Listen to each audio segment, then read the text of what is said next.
Best health packages up to 80% discount. Tirumala Diagnostics. Welcome to అందమైన జీవితం. నమస్తే doctor గారు. నమస్తే అమ్మ. డాక్టర్ గారు, అందమైన జీవితం ఈ కాన్సెప్ట్తో నేను ప్రతి వీకు మీకు చెప్తూనే ఉన్నాను. ప్రతి వీడియో ముందు కూడా చాలామంది మెయిల్స్ చేస్తున్నారు వాళ్ళ సమస్యల్ని. మనం సూటిగా సుత్తి లేకుండా ఒక సమాధానాన్ని, ఒక సొల్యూషన్ అనేది సూచిస్తూ ఉన్నాము. చాలా మెయిల్స్ వచ్చేస్తూ ఉన్నాయండి. డైరెక్ట్ మనం మెయిల్లోకి వెళ్ళిపోదాం. కళ్యాణ్ గారు, నేను బ్రీఫ్గా చదివానండి. మహేష్ మహబూబ్ నగర్ నుంచి తను ఒక అమ్మాయిని ప్రేమించి పెళ్లి చేసుకున్నాడు. పెళ్ళి అయిపోయిన రెండో రోజే తను వినకూడని ఒక వార్తను విన్నాడు. సో ఆ జర్నీని నేను కంటిన్యూ చేయాలా, బ్రేక్ చేసేయాలా, ఇది అతని సమస్య. అసలు అతని మెయిల్ చూస్తే మీకు నేను ఎపిసోడ్ అయిపోయినాక మీకు ఫార్వర్డ్ చేస్తాను. ఎంత బ్రీఫ్గా రాశాడంటే ప్రతి విషయాన్ని ఒక్క అక్షరం కూడా పొల్లుపోకుండా చాలా బాగా పెట్టాడండి మెయిల్లో. మరి మాట్లాడదామా? ఒక్కసారి నెంబర్ ఇచ్చాడండి. Namaskar. Our country and the entire world are facing the challenge of COVID-19. COVID-19 is not over yet. Jab tak dawai nahi tak మనకున్న సమస్యలకు తోడు ఇదొకటి. continue regular washing of hands. మళ్ళీ ఒమిక్రాన్ అనేసి. హలో హలో మహేష్ గారండి, అవునండి, మహేష్ ని మాట్లాడుతున్నా. నేను సుమన్ టీవీ అందమైన జీవితం నుంచి కాల్ చేస్తున్నానండి. చెప్పండి. మహేష్ గారు, నాతో పాటుగా డాక్టర్ కళ్యాణ్ చక్రవర్తి గారు కూడా ఉన్నారు, సైక్రాటిస్ట్. మీ ప్రాబ్లమ్ని కొంచెం స్ట్రైట్గా డాక్టర్ గారికి చెప్పే ప్రయత్నం చేయండి. డాక్టర్ గారికి కాల్ ఇస్తున్నాను. చెప్పండి మహేష్, ప్లీజ్. సార్, ఏం లేదు, ఒక అమ్మాయిని పెళ్లి చేసుకున్నాను నేను. 1 month అవుతుంది సార్. నీ ఏజ్ ఏంటి మహేష్? మీరు ఎక్కడి నుంచి మాట్లాడుతున్నారు? నా పేరు మహేష్ సార్. నేను మహబూబ్ నగర్ నుంచి కాల్ చేస్తున్నాను. వయసు ఎంత నాన్న? 24 సార్. 24. Okay, good. చెప్పు నాన్న. రీసెంట్ గా నేను ఒక అమ్మాయిని మ్యారేజ్ చేసుకున్నాను. ఓకే. ఇప్పుడు తనతో లైఫ్ లాంగ్ కంటిన్యూ అవ్వాలని చెప్పేసి అన్నట్టుగా నాకు ఇప్పుడు లేదు. ఎందుకంటే తన గురించి కొన్ని విషయాలు తెలిసాయి నాకు. తను ఇదివరకే చాలా మంది బాయ్ ఫ్రెండ్స్ ని మెయింటైన్ చేయడం కానీ అలాంటి విషయాలన్నీ నాకు కరెక్ట్ 2 weeks అయిందండి, తెలిసి 10 days అవుతుంది. ఇప్పుడు నేను ఫర్దర్ గా తనతో ప్రొసీడ్ అవ్వాలా లేదా అన్నట్టుగా నాకు అర్థం కావట్లేదు సార్. ఒకసారి మీరేం చేస్తుంటారు మహేష్? నేను ఇంజనీరింగ్ అయిందండి, జాబ్ కోసం చూస్తున్నాను. ఓకే, అంటే జాబ్ కానీ ఏమీ లేకుండానే మ్యారేజ్ చేసేసుకున్నారు. ఎస్, అవునండి. ఓకే. తనేం చేస్తుంది? తను ఇప్పుడు చిన్న జాబ్ చేస్తుందండి, ఇక్కడ ఓకే, సిటీలో చేస్తుంది, హైదరాబాద్ లో చేస్తుంది. ప్రెసెంట్ ఇద్దరు కలిసే ఉన్నారా? లేదండి, అంటే మేము ఇంకా పెళ్లి చేసుకున్నట్టు ఇంకా ఎవరికి తెలియదు. ఓకే. చాలా జీవితానికి సంబంధించినటువంటి చాలా ముఖ్యమైనటువంటి అంశాన్ని మీరు చాలా ఈజీగా చెప్తున్నారేమో అని అనిపిస్తుంది. ఐఎమ్ సారీ, కానీ మీ ఏజ్ 24 అన్నారు కదా? అవును సార్. 24 years పెళ్లి చేసుకోవటం, పెళ్లి అయిన తర్వాత కొన్ని విషయాలు తెలియటం, విషయాలు తెలిసిన తర్వాత ఇంక ఉండాలనుకోకపోవటం, అంటే అంతా కట్టి కొట్టి తెచ్చే అన్నట్టుంది. అంటే అంటే నేను నిన్ను విక్రిస్తున్నట్టు ఇంకో విధంగా కాదు Mahesh. Is this infatuation or true love? Attraction అయితే కాదు సార్, డెఫినెట్ గా. ఎందుకంటే మేము 3 years నుంచి లవ్ చేసుకుంటున్నాం. ఇంజనీరింగ్ ఫస్ట్ ఇయర్ ఎండింగ్ లో ఉన్నప్పుడు నేను తనకు ప్రపోజ్ చేశాను. రైట్. తను కూడా యాక్సెప్ట్ ఈజీగా తొందరగా చేసేసింది అనమాట. ఎలాంటి నో అనేది, అలాంటి టైం తీసుకోవడం కానీ అలాంటివి ఏమీ చేయలేదు అనమాట. తను వెంటనే ఓకే చెప్పేసింది. తను అప్పుడు నన్ను మధ్యలో మీట్ అవ్వడం కానీ, ఏదో ఒక పార్టీస్ కి ఫంక్షన్స్ కి వెళ్ళినప్పుడు కానీ, తను నన్ను మీట్ అవ్వడం కానీ, ఫ్రెండ్స్ తో గ్యాదర్ అయినప్పుడు కానీ తను నన్ను కలిసేది. సో క్లోజ్ గా మూవ్ అయ్యేది అనమాట నాతో. సో నేను అలా తనకి ప్రపోజ్ చేశాను, తను ఓకే అనేసింది. 3 years మేము కంటిన్యూగా మంచిగానే ఉన్నాము. సరే అన్నట్టుగా one fine day we plan for a trip అనమాట. అక్కడ అందరం ఎంజాయ్ చేస్తుంటే తను సడన్ గా మధ్యలో ఏమనిందంటే, మీ ఉన్న వల్ల నేను నమ్మొద్దు, మీరు అందరూ వదిలేసినట్టే మీరు కూడా వదిలేస్తారు, నువ్వు కూడా వదిలేస్తావు నన్ను, నిన్ను పెళ్లి చేసుకోవాలి అంతవరకు రావేమో నువ్వు, నాకు భయం వేస్తుంది నిన్ను తలుచుకుంటేనే ఇప్పుడు అన్నట్టుగా తను ఒక ఎమోషనల్ డైలాగ్ కొట్టేసింది సార్. ఉన్నతమైనటువంటి స్థానంలో అంటే విద్యాభ్యాసంలోనా, ఉద్యోగరీత్యా లేదా డబ్బు పరంగా ఎలాగ మీరు ఉన్నతమైనటువంటి స్థితిలో ఉన్నారు? అంటే financially we were well settled sir. Oh I see. Okay. So మా డాడీ ఇండస్ట్రియలిస్ట్ యాక్చువల్ గా. రైట్ నాన్న. ఓకే. సో తనకు మంచి పలుకుబడి అలా ఉన్నాయి అనమాట. అలా అనేసరికి నేను నాకు ఇంకా చాలా ఎక్కువ డీప్, ఎన్ని రోజులు ఎక్కువ ప్రేమించేశాను సార్ తనని. సో అది ఆ పాయింట్ లో నాకు అది నన్ను ఒక వీక్ పాయింట్ అని అనుకున్నాను, అనుకుందేమో అలా అనేసింది. నేను ఇంకా తట్టుకోలేక నా జెన్యూనిటీ నేను ప్రూవ్ చేసుకోవడానికి సరే ఇప్పుడే వెళ్దాం పదా అని చెప్పేసి టెంపుల్ కి తీసుకెళ్లి ఒక స్పాట్ లో తీసుకునే డెసిషన్ సార్ అది. నేను ఫస్ట్ లవ్ మహేష్? అవును సార్, నాకైతే ఫస్ట్ లవ్. అందుకే నేను ఎక్కువ పెయిన్ ఫీల్ అవుతున్నాను. అంతే, తనను వద్దు అనుకున్నా కూడా అరే తను నాకు దూరం అవుతుంది కదా అనే ఒక చిన్న బాధ కూడా ఉంది సార్ నాకు. రెండు వైపులా తెలియదండి? మీ పేరెంట్స్ కి తెలీదు, వాళ్ళ పేరెంట్స్ కి తెలీదా? మా పేరెంట్స్ కి తెలియదండి, వాళ్ళ పేరెంట్స్ కి తెలుసు. ఓకే. మా పేరెంట్స్ కి ఏంటంటే మా డాడీ ముందుకే లైక్ ఇండస్ట్రియలిస్ట్, తనకి చాలా పలుకుబడి ఉంటుంది, వాళ్ళు ఏంటంటే కొంచెం హార్ష్ గా క్రూయల్ గా ఉండే థాట్స్ వాళ్ళకి అలా ఉంటుంటాయి అనమాట. వాళ్ళు కొంచెం హైఫై గా బతుకుతారు. నేను నార్మల్ లైఫ్ లీడ్ చేస్తుంటాను. నేను కొంచెం ఇంట్రోవర్ట్ అనమాట. ఓకే, వాళ్ళు అలా ఉంటారు. ఇప్పుడు నేను వెళ్ళి చెప్పినా కూడా వాళ్ళు స్టేటస్ చూసుకోను, ఒక క్యాస్ట్ చూసుకోను, ఏదో ఒక రకంగా తన రిజెక్ట్ చేస్తారు అని చెప్పేసి కూడా నాకు ఒక రకంగా భయం ఉండింది. సో అలా పెళ్లి చేసుకున్న తర్వాత పార్టీ పెట్టండి అని చెప్పేసి అందరూ రిక్వెస్ట్ చేశారు అనమాట ఫ్రెండ్స్ నాకు. సో పార్టీ అరేంజ్ చేయమని చెప్పేసి పార్టీ అరేంజ్ చేస్తే తను వేరే బ్రాంచ్ అనమాట యాక్చువల్ గా కాలేజ్ లో. సో వేరే బ్రాంచ్ కాబట్టి వాళ్ళ బ్రాంచ్ ఫ్రెండ్స్ కూడా వచ్చారనమాట పార్టీకి. సో అలా పార్టీలో వాళ్ళందరూ ఉండి అలా ఎలా చేసుకున్నారు పెళ్లి అమ్మాయిని, అంత గుడ్డిగా మోసపోయావు నువ్వు అని చెప్పేసి అన్నారు. మీరు అబద్ధాలు చెప్తున్నాను అనే అలా అనేసరికి వాళ్ళు ఇంకొక అతనికి ఫోన్ చేసి మీ ముందే నా ముందే కాల్ ఇలా స్పీకర్ ఆన్ చేసి పెడితే పిచ్చి బూతులు తిడుతున్నాడు సార్ తను. నేను అది నాకు ఇంకా సహించలేకపోతున్నాను ఆ కోపాన్ని, నాకు ఆ టైంకి వచ్చిన కోపాన్ని. ఫస్ట్ కోపం వచ్చింది, సరే అని వాళ్ళు ప్రూఫ్స్ తో సహా ఇంతవరకు తను 2-3 లవ్ లో ఉండి డేటింగ్ అన్ని అయిపోయామంట. తంది అందరినీ పెళ్లి దాకా తీసుకురాలేదు, కానీ నన్ను మాత్రం పెళ్లి దాకా తీసుకొచ్చి నన్ను పెళ్లి చేసుకుంది. ఇప్పుడు జీవితానికి సంబంధించినటువంటి ఒక పెద్ద నిర్ణయం ఆల్రెడీ తీసేసుకున్నారు. ఆ నిర్ణయానికి మించినటువంటి ఇంకా పెద్ద నిర్ణయం ఇప్పుడు తీసుకోబోతున్నారు. ఇప్పటికైనా కూడా ఆ అమ్మాయి ఫేస్ టు ఫేస్ కూర్చుని ఏంటి ఇలా వినిపించినవి నిజాలా అబద్ధాలా, నిజాలైనా నాకు ఓకే అబద్ధాలైనా నాకు ఓకే అనేటటువంటి ఒక కంఫర్ట్ జోన్ లోకి తను తీసుకెళ్లి అడగాల్సినటువంటి అవసరం అయితే ఉందిగా. సార్ ఉంది, కానీ ఏంటంటే మాట్లాడితే తను మళ్ళీ ఎక్కడ దూరం అయిపోతుందో అన్నట్టుగా అనిపిస్తుంది సార్. తను నాకు కావాలి అనే ఒక పాయింట్ లో ఉంది. దగ్గరికి వచ్చినప్పుడు ఒక రకమైన ఇబ్బంది ఉంది సార్. నాకు చాలా బేస్ లైన్ లో చాలా తప్పిదాలు ఉన్నాయి. ద సీక్రెసీ అంటే ఒక ప్రేమించేటప్పుడు ఇంత సీక్రెసీ మెయింటైన్ చేయవలసినటువంటి అవసరం ఉంది. ఓకే, తల్లిదండ్రులు ఉన్నతమైనటువంటి స్థాయిలో ఉన్నారు, ఆర్థికంగా ఒక ఇందులో ఉన్నారు కాబట్టి బహుశా వాళ్ళు ఒప్పుకోరు అనేటటువంటి భయంతో చాలా మంది పిల్లలు తల్లిదండ్రుల నుంచి ఎన్ని రోజులు మసిపూసి మారేడికాయ చేస్తారు కళ్యాణ్ గారు. అది కరెక్టే. పెళ్లి అనే విషయాన్ని ఎన్ని రోజులు దాచగలుగుతారు? అది చాలా మంది ఏంటంటే అమ్మాయిలైనా అబ్బాయిలైనా ఆ చివరి నిమిషం వరకు తీసుకెళ్లి ఆ తల్లిదండ్రులకు ఒక బ్రేకింగ్ న్యూస్ చెప్తా ఉంటారు. అప్పుడు తల్లిదండ్రులు విపరీతమైనటువంటి ఒత్తిడి పెడతా ఉంటారు. ఇటువైపు అబ్బాయినైనా కానీ ఇటువైపు అమ్మాయినైనా వదిలేస్తారు.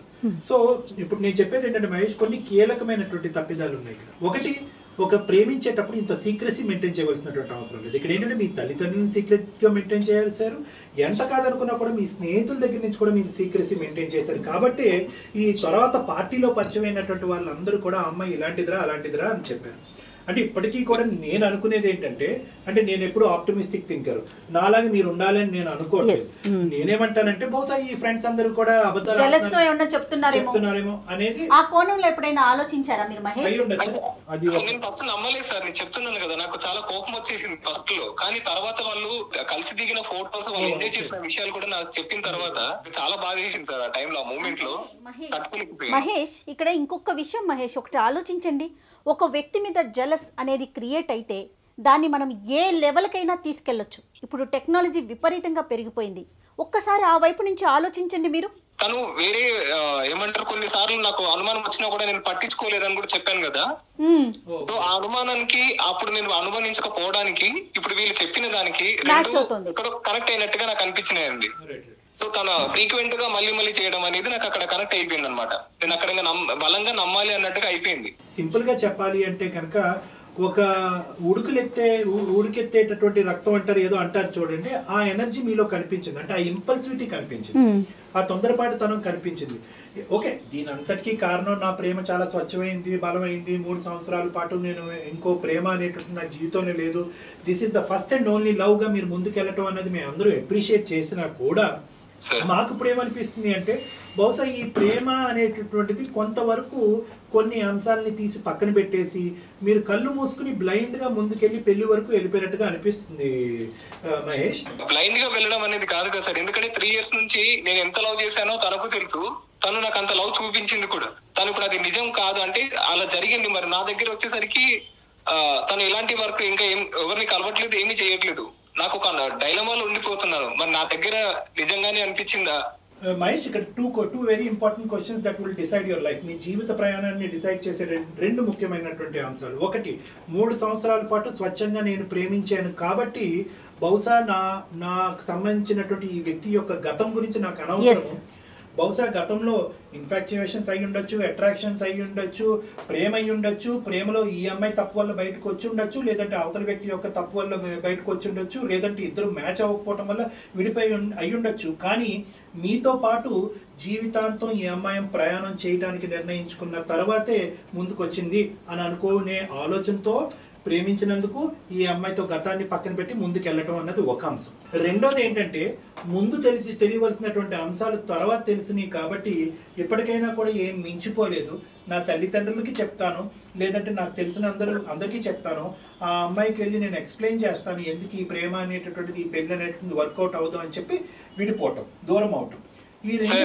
ఈ రెండిట్లో నీకు ఏది ఎక్కువ లైట్ కనిపిస్తుంది, ఏది ఎక్కువ ఒక క్లారిటీ వస్తుంది మీకు? సార్ క్లారిటీ కన్నా ఇప్పుడు నేను మీరు చెప్పినట్టు ఆ సెకండరీ మీ పేరెంట్స్ కి చెప్తే అంత నార్మల్ గా ఉంటుంది అంటే, కానీ తనను మర్చిపోవాలనుకుంటున్నా. కానీ ఏంటంటే చాలా డెలికేట్ గా చూసుకున్నాను సార్ నేను తనని, అంత సున్నితంగా అంత సెన్సిటివ్ గా చూసుకున్న తనని. నాకు ఇంట్రోవర్ట్ అంటే మీకు తెలుసు కదా సార్, నేను అసలు ఎవరితో మాట్లాడితే ఇంటాక్ట్ అవ్వకపోయేవాడిని. అంత సైలెంట్ గా ఉండే వాళ్ళు ఒకరిని ఇష్టపడ్డారంటే మొత్తం ఫోకస్ అంతా వాళ్ళ మీద ఉంటుంది. సరే బయటకు వెళ్ళి కొంచెం జల్సాలు చేద్దాం, టైం పాస్ చేద్దాం, అలా కూడా కాదు సార్. నేను బాగా ప్రేమ ఉన్న చోట అనుమానం కూడా ఉంటుంది. ఇది జాగ్రత్తగా గుర్తుపెట్టుకోండి. మీకు ప్రేమ ఎంత ఎక్కువ ఉందో ఇప్పుడు ఈ సంఘటనలు తెలిసిన తర్వాత అనుమానం అన్నది కూడా వస్తుంది. నా అనేటటువంటి మనిషి ఎప్పుడు కరెక్ట్గా ఉండాలి, ఫ్రెష్గా ఉండాలి, ఒరిజినల్గా ఉండాలి అనేటటువంటి అభిప్రాయం ప్రతి ప్రేమించేటటువంటి వ్యక్తికి వస్తుంది. బహుశా ఈ అంశాలన్నీ నీకు తెలియకుండా ఎప్పుడో జీవితంలో ఎక్కడో తెలుసుంటే కనుక అప్పుడు నువ్వు ఏం నిర్ణయం తీసుకునేవాడు అనేది వేరే విషయం. కానీ ప్రేమించుకునేటటువంటి కొత్తలో బాండింగ్ అనేటటువంటిది చాలా బాగుంటుంది. తర్వాత జీవితం కొంతకాలం ముందుకు వెళ్ళిన తర్వాత ఏదో ఒక ప్రశ్నకి సమాధానం కనుక్కోవాలి అనేటటువంటి ఆలోచనతో ప్రశ్న మీద ప్రశ్న రావడంతో అది అనుమానం కింద మారుతూ ఉంటుంది. ఆ అమ్మాయి ఇది అనుమానం అంటది, మీరు ఇది ప్రేమ అంటూ ఉంటారు. సో మీ ఇద్దరి మధ్యన ఒక సంఘర్షణ ఏర్పడేటటువంటి దానికి ఒక అవకాశం ఉంటుంది.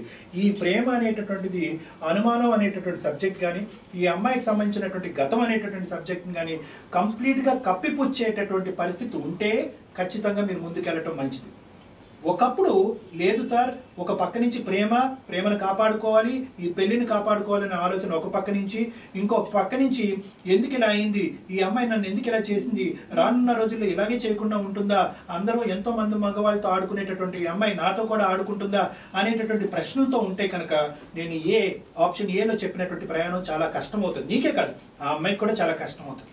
రెండు పడవల మీద కాళ్ళు వేయటం చాలా కష్టం మహేష్. మీరు చాలా క్లియర్ గా ఆలోచించుకోండి. మీ వైపు అంటే మీకు పాజిటివ్ గా మీ వైపు ఉన్న విషయాల్ని మాత్రమే చెప్తున్నారు. ఇంకొక కోణంలో కూడా ఆలోచించండి. మీకు ఉద్యోగం లేదు, మీ పేరెంట్స్ కి తెలీదు, ఆ అమ్మాయి పేరెంట్స్ కి తెలీదు, ఎవరికి చెప్పకుండా ప్రేమించుకున్నారు, పెళ్లి కూడా చేసుకున్నారు, విడిపోతాం అంటున్నారు. ఏంటండి పెళ్ళంటే? కాదు మహేష్, పెళ్ళంటే ఏంటి? మన ఇష్టమేనా?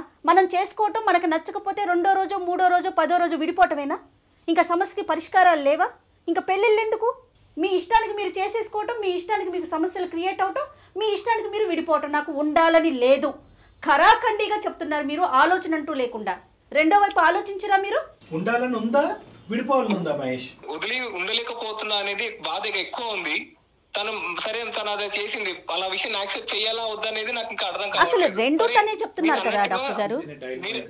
మీరు అన్నట్టుగా నేను మా పేరెంట్స్ కి మొత్తం క్లియర్ గా విషయాన్ని అంతా క్లియర్ గా చెప్పేస్తే నెక్స్ట్ మూమెంట్ విషయం తెలిసిన నెక్స్ట్ మూమెంటే తను నాకు కళ్ళ ముందు కనిపించకుండా చేసేస్తాడు. ఆ రిస్క్ ఎప్పటికీ ఉంది మహేష్. ఆ రిస్క్ అది నీ ప్రేమ గొప్పది అని నువ్వు భావిస్తే కనుక ప్రపంచాన్ని అంతా ఎదిరిది నువ్వు ఆ ప్రేమను కాపాడుకునేటటువంటి సత్తా నీ లోపల ఉండాలి. మీ ఫాదర్ యొక్క మెంటాలిటీ కెపాసిటీ అనేది మీకు మొదటి నుంచి తెలుసు కాబట్టి ఈ అబ్జెక్షన్ ఈ రోజన్నా రావచ్చు, పెళ్ళైన 10 సంవత్సరాల కన్నా రావచ్చు. సీక్రెట్ గా దాయటం అన్నది ఇక్కడ సొల్యూషన్ కాదు. నెంబర్ 1. నెంబర్ 2, నేనేమంటున్నానంటే ఈ ముసుగులో గుద్దులాట ఇంకొద్దునన్న. ఆ అమ్మాయి అనుమానం అనుకుంటుందా, లేదంటే నీ యొక్క వ్యక్తిత్వం అనుకుంటుందా, ఇవన్నీ పక్కన పెట్టి SIT in front of her, talk with all the evidence that you have. అంటే నీ దగ్గర ఉండేటటువంటి ఆధారాలన్నీ బట్టి నిన్ను అనుమానిస్తున్నట్టుగా కాదు, నీ గతం గురించి నేను కొంతవరకు తెలుసుకోవాలని అనుకుంటున్నాను, నువ్వు మారేవా లేదా అనేటువంటిది అర్థం చేసుకోవాలని అనుకుంటున్నాను. మోస్ట్ ఇంపార్టెంట్లీ నేను ఇది నిన్ను అనుమానించడం కాదు, నీ గతంలో ఈ సంఘటనలు జరగడానికి ముఖ్య కారణం ఏంటి అన్నది తెలుసుకునేటువంటి మన ప్రయాణం మొదలయ్యే ముందు I want to know these facts అని చెప్పి ఆ అమ్మాయితో ఓపెన్ గా డిస్కషన్ చేయకుండా నువ్వు ఎటువంటి నిర్ణయం తీసుకోలేవు. ఖచ్చితంగా మాట్లాడాల్సిందే. మీ యొక్క ఇందాకటి నుంచి 3-4 సార్లు అన్నారు నేను ఇంట్రోవర్ట్ అని చెప్పి. ఇంట్రోవర్ట్ అంటే ఏంటంటే ప్రేక్షకుల గురించి తక్కువగా మాట్లాడి భావం అనేటటువంటిది వ్యక్తపరచడానికి సిగ్గుపడి ఇటువంటి సోషల్గా షైగా ఉండేటటువంటి వాళ్ళని ఇంట్రోవర్ట్ అంటారు. ఈ ఇంట్రోవర్ట్నెస్ అనేది మిగతా సందర్భాల్లో పనిచేసినా పనిచేయకపోయినా ఈ సందర్భంలో మాత్రం అస్సలు పనిచేయదు. అదేమి మనం స్పెషల్ క్వాలిఫికేషన్ గా భావించాల్సిన అవసరం లేదు. మీరు మనసు విప్పి మాట్లాడాలి, ఆలోచనతో మాట్లాడాలి. ఎందుకంటే మీరు ఇప్పటి వరకు చేసినటువంటి తొందరపాటుతనం అనేటటువంటి చర్యలు ఈ రోజు మీరు మాట్లాడకపోవటం వల్ల మీకు అమ్మాయికి సమస్యాత్మకంగా జీవితం అంతా కూడా నరకయాతన అనుభవించేటటువంటి పరిస్థితికి రాకుండా ఉండాలంటే ఫస్ట్ మీరు మాట్లాడాలి. ఆ అమ్మాయితో మాట్లాడాలి. మీ ఫ్రెండ్స్ చెప్పింది ఒరిజినల్ స్టోరీ అన్నది నమ్ముతున్నా కూడా కొంతవరకు నమ్మకుండా ఉండేటటువంటి పరిస్థితి కూడా ఉంది. అంటే రెండు వైపులా ఆలోచించాలి కదా మహేష్. మీరు ఒకవైపు మీ ఫ్రెండ్స్ చెప్పిందో ఫొటోసో ఇవన్నీ మీరు చూసుండొచ్చు, కానీ తనతో జీవితం కొనసాగించాలి, తన మీద మీకు ప్రేమ అపారంగా ఉంది కాబట్టి ఖచ్చితంగా ఆ అమ్మాయితో మీరు మాట్లాడే ప్రయత్నం అయితే 200% చేయాలి. తనతో 2 సార్లు ఇలా మాట్లాడడానికి ప్రయత్నించాను సార్, కానీ తను అంటే తన దగ్గరికి వెళ్ళినప్పుడు నాకు ఒక రకమైన అన్కంఫర్టబుల్ గా ఫీల్ అయిపోతున్నాను. అరే తను ఇలా ముందు ఒకరిని కలిసింది, ఇప్పుడు నేను తనని ఎలా కలవాలి, ఇప్పుడు లైఫ్ లాంగ్ ఇప్పుడు ఎలా కొనసాగించాలి, తనతో లైఫ్ ని మొత్తం ఎలా జర్నీ స్టార్ట్ చేయాలి. అదే మహేష్ మొత్తం అంతా ఒక కన్ఫ్యూజన్, డైజెస్ట్ చేసుకోలేకపోతున్నారు. Take your time. మీరు ఆ అమ్మాయితో చెప్పండి, మీరు ఆ అమ్మాయితో మాట్లాడటానికి కొంత టైం కావాలి అని అడగండి. ఈ ఇష్యూని టోటల్ గా డైజెస్ట్ చేసుకోండి. ఎందుకంటే ఆ అమ్మాయితో ఈ ఇష్యూని మాట్లాడకుండా, ఆ అమ్మాయి చెప్పేటటువంటి వర్జన్ వినకుండా మీరు జీవితానికి సంబంధించినటువంటి ఒక నిర్ణయం తీసుకోవడం అనేది జరగదు. బహుశా ఆ అమ్మాయి చెప్పిన తర్వాత ఇప్పటి వరకు మీరు వినేటటువంటి ఈ కథలన్నింటిలో అసలైనటువంటి నిజం ఏంటి అన్నది బయట కన్విన్స్ అవుతారేమో, ఏమో మనకు తెలియదు. అంటే బేసిక్లీ మీరే కన్విన్స్ అవ్వచ్చు, లేదంటే కనుక క్లియర్ కట్ గా ఇది మోసం అని అయినా మీకు అర్థం అవ్వచ్చు. మోసం అని ఇక్కడ నేను తనని కూర్చోబెట్టి మాట్లాడినా కూడా తను నా బ్యాక్గ్రౌండ్ చూసి ఇష్టపడి అలాంటి కేసెస్ లో తను ఇప్పుడు కూడా అబద్ధం చెప్పి ఇంకా దాన్ని ముందరికి తీసుకెళ్లదన్న నమ్మకం ఏంటి సార్? కాదు మహేష్, నీ బ్యాక్గ్రౌండ్ గురించి నీకు ఇప్పుడు గుర్తొచ్చిందా? అంటే మొదటి నుంచి ఈ అమ్మాయి ప్రేమ కథల ప్రధానమైనటువంటి కారణం మీ బ్యాక్గ్రౌండ్ అన్నది ఇప్పటి వరకు అనిపించలేదా మీకు? అదే ప్రధాన సమస్య అవుతుందని మీరు గుర్తించలేకపోయారా? 3 సంవత్సరాల నుంచి లవ్ చేశానంటున్నారు, తల్లిదండ్రులకు తెలియకుండా పెళ్లి చేసేసుకున్నారు. అప్పుడు గుర్తు రాలేదా మీకు బ్యాక్గ్రౌండ్? అసలు పెళ్లి అనే విషయం తెలియకుండా ఉంటుంది అనుకున్నారా? అక్కడ అలాంటి థాటే రాకుండా తను చాలా మంచిగా వచ్చేసింది సార్. అంటే ఎప్పుడైనా అక్కడ నాకు డబ్బులు అవసరం పడ్డా కూడా సమయానికి నా దగ్గర డబ్బులు లేకున్నా కూడా తన చేతికుండా తనే తీసి పెట్టేది అనమాట. సో నాకు అక్కడ అనిపించేది సరే తనకు ఫినాన్షియల్ గా తనకు అవసరం లేదేమో, అంటే నా నుంచి అది ఎక్స్పెక్ట్ చేయట్లేదేమో అన్నట్టుగా నాకు ఆ పాయింట్ లో ఒకసారి అనిపించింది సార్. ఈ ఇన్ఫర్మేషన్ ఏదైతే నీ ఫ్రెండ్స్ దగ్గర నుంచి ఇవన్నీ రాకుండా ఉంటే కనుక అసలు మీరు ఈ రోజు మాకు ఫోను చేసి ఉండేవారు కాదు, ఈ చుక్కలు ఇలా కలిపి ఉండేవారు కాదు. ఇప్పుడు ఏంటంటే మీరు చుక్కలు కలుపుతున్నారు మొత్తం అంతా కూడా. ఏంటంటే అప్పుడు ఇలా అంది, అప్పుడు డబ్బులు ఖర్చు పెట్టింది కాబట్టి నా బ్యాక్గ్రౌండ్ అన్నది. ఇప్పుడు ఇవన్నీ ఈ విశ్లేషణ అంతా కూడా మీ ఫ్రెండ్స్ చెప్పినా చెప్పకపోయినా మీరు తీసుకునేటటువంటి జాగ్రత్తలు మీ జీవితానికి సంబంధించినటువంటి మీ భాగస్వామి మీ బ్యాక్గ్రౌండ్ చూసి ముందుకు వస్తుందా, లేదంటే మిమ్మల్ని ప్రేమించి ముందుకు వస్తుందా అనేది మీరు ముందే చేసుకోవాల్సినటువంటి అవసరం. సరే ఎనీవే, ఇప్పుడు మీరేమంటున్నారంటే ఇప్పుడు వెళ్ళి మా అమ్మాయిని ఎప్పుడో చైనా కూడా అబద్ధం ఆడి మళ్ళీ మోసం ఇంకో రెండోసారి మోసం చేస్తుందేమో అంటే కనుక know that is not going to happen. ఎందుకు నేను అంటున్నానంటే కనుక this is your second approach. ఇంతకు ముందు ఏంటంటే ఈ ఇన్ఫర్మేషన్ అనేటటువంటిది బ్యాక్గ్రౌండ్ తెలియకుండా ఉన్నటువంటి పరిస్థితి. ఇప్పుడు ఇన్ఫర్మేషన్ తెలిసిన తర్వాత మీరు అడిగే ప్రశ్నకి అని మీరు వినేటటువంటి సమాధానం కానీ ఆచితూచి మీరు అడిగేయడానికి ఒక అవకాశం ఉంటుంది. ఎందుకంటే కనుక ఇంతకు ముందు ఆ అమ్మాయి మాట్లాడినటువంటి తీరు పద్ధతి, ఇప్పుడు మీరు సూటుగా అడిగేటటువంటి ప్రశ్నకి ఆ అమ్మాయి తీరు పద్ధతికి చాలా డిఫరెన్స్ ఉంటుంది. అన్లెస్ అండ్ అంటిల్ ఆ అమ్మాయి చాలా మ్యానిపులేటివ్, చాలా ఈ మాట అనొచ్చు అనకూడదు, కిలాడి అంటే ఇలా మోసపూరితంగా మ్యానిపులేట్ చేస్తూ పక్కదో పట్టిస్తూ కన్నింగ్గా చాలా మంది మగాల్ని మోసం చేసే వ్యక్తిత్వం ఉంటే కనుక బహుశా ఈసారి కూడా మళ్ళీ మీ కళ్ళకు గంతలు కట్టి మళ్ళీ ముందుకెళ్ళేటటువంటి అవకాశం ఉంది. ఒకప్పుడు మీకు పదే అనుమానం వస్తే, నా మాట జాగ్రత్తగా వినండి మహేష్, ఒకప్పుడు మీరు పదే అనుమానం కలుగుతూ ఉంటే మీ మనసులో నిద్ర లేనటువంటి రాత్రులు ఉంటే కనుక ఈ అమ్మాయి ఎందుకు ఇలా చేసింది అని హాంటింగ్ ఉంటే కనుక దానికంటే పెద్ద ప్రశ్న ఏంటి, రానున్న రోజుల్లో కూడా ఈ అమ్మాయి వ్యక్తిత్వం మారకుండా ఇలాగే కంటిన్యూ అవుతుంది అనే బలమైన ఆలోచన మీకు కలిగితే కనుక please it is never too late. మీ అమ్మాయికి చెప్పండి, పెద్దలకి చెప్పండి, Yes. పెళ్లి జరిగినటువంటి పరిస్థితులు చెప్పండి. అందరూ కూడా ఒక సానుకూలమైనటువంటి వాతావరణంలో దూరం అవడానికే ప్రయత్నం చేయండి. My simple message for you is only one thing. అనుమానం ఉండే చోట ప్రేమ ఉండదు, ప్రేమ ఉన్న చోట అనుమానం ఉండకూడదు. సో కాబట్టి ఈ రెండు ఒకే పడవలో ప్రయాణం చేయడం కష్టం. కాబట్టి ఇప్పటికైనా మీరు ఓపెన్ హార్టెడ్ గా అమ్మాయితో మాట్లాడి, ఒకప్పుడు ఆ అమ్మాయి మళ్ళీ మ్యానిపులేట్ చేస్తుందని మీకు అనిపిస్తే దయచేసి ఇప్పటికైనా మా నాన్న కొడతాడు, మా అమ్మ తిడతాది అనేది కాకుండా మీ పేరెంట్స్ని ఇన్వాల్వ్ చేయండి. ఎందుకంటే వాళ్ళ పెద్దలు ఇప్పటికే వాళ్ళు కప్పిపుచ్చి ప్రేమించి పెళ్లి చేసుకున్నారు, తప్పు చేశారు. ఇప్పటికైనా వాళ్ళని ఇన్వాల్వ్ చేసి అసలు ఏం జరిగింది అనేటటువంటి వాస్తవాలకు వాళ్ళు విడమర్చి చెప్పండి. అంటే వాళ్ళు తీసుకునే క్రూయల్ డెసిషన్స్ ఇట్లా ఉంటే మళ్ళీ నేను ఇక్కడ సఫర్ అవ్వాల్సి వస్తుందో, తను ఎందుకు బాధపడాలి, మళ్ళీ వాళ్ళ పేరెంట్స్ కూడా బాధపడతారు కదా అన్న ఉద్దేశంలో నేను వాళ్ళకి చెప్పకుండా ఆగిపోయాను సార్ ఇంట్లో వాళ్ళకి. అంటే అలా కాదు, బేసికలీ మీరు ఒక చాలా సింపుల్ కాన్సెప్ట్ ని చాలా కాంప్లికేటెడ్ కాన్సెప్ట్ తో మిక్స్ చేసేస్తున్నారు. ఇక్కడ జీవితం ఇది మీరే ఊహించేసుకుంటున్నారు, ఏదో జరుగుతుందని ముందుగానే మీరే ఊహించేసుకుంటున్నారు. అది ప్లస్ అయినా మైనస్ అయినా ఇది జీవితానికి సంబంధించినటువంటి నిర్ణయంలో మీ యొక్క అనుభవము, మీ యొక్క వయస్సు, మీరు ప్రేమించిన 3 సంవత్సరాలు సరిపోదు అని మేము చెప్తున్నాం Mahesh. Get this point very straight in your head. You need help. మీతో పాటు ప్రయాణం చేసి మీ గురించి ఆలోచించి మిమ్మల్ని బాధ్యతాయుతంగా ఇక్కడి వరకు పెంచినటువంటి మీ పెద్దవాళ్ళ యొక్క సహాయ సహకారాలు మీకు కావాలి. And you have to talk to this girl open heartedly. ఈ అమ్మాయితో ఓపెన్ హార్టెడ్ గా మాట్లాడి మీ మనసులో ఉన్న భావాన్ని చెప్పి వర్కౌట్ అవుతుందో లేదో ఆలోచించుకుని తల్లిదండ్రులని ఇన్వాల్వ్ చేసి ముందుకెళ్లాలా, ఇక్కడతో ఆగిపోవాలా అన్నది డిసైడ్ చేసుకోండి. అది మీ పేరెంట్స్ తో కలిసి మాత్రమే, మీరు సింగిల్ గా తీసుకునే డెసిషన్ కాదు. ఎట్టి పరిస్థితుల్లో వీళ్ళ పేరెంట్స్ వాళ్ళ పేరెంట్స్ ఇద్దరు ఇన్వాల్వ్ అవ్వాలి. సార్ తప్పకుండా మీరు చెప్పినట్టు ప్రయత్నిస్తా సార్. ఒకసారి ఒక అటెంప్ట్ అయితే నేను చేస్తాను. ఆ తర్వాత మరి డెసిషన్స్ అవి ఎలా జరుగుతాయని చెప్పేసి అయితే క్లారిటీ లేదు. ప్రయత్నం చేయండి సార్, ముందు ప్రయత్నం అయితే చేయండి సార్. డెఫినెట్ గా ప్రయత్నిస్తాను. ఓకే మహేష్. ఇంకా ఏమైనా డౌట్స్ ఉంటే మనకి ఈమెయిల్ చేయండి అన్న. సార్ తర్వాత ఏమైనా విషయాలు జరిగినా కూడా మీకు మళ్ళీ ఒకసారి కావాలన్నా మెయిల్ అనేది చేస్తాను sir. Definitely. Thank you Mahesh.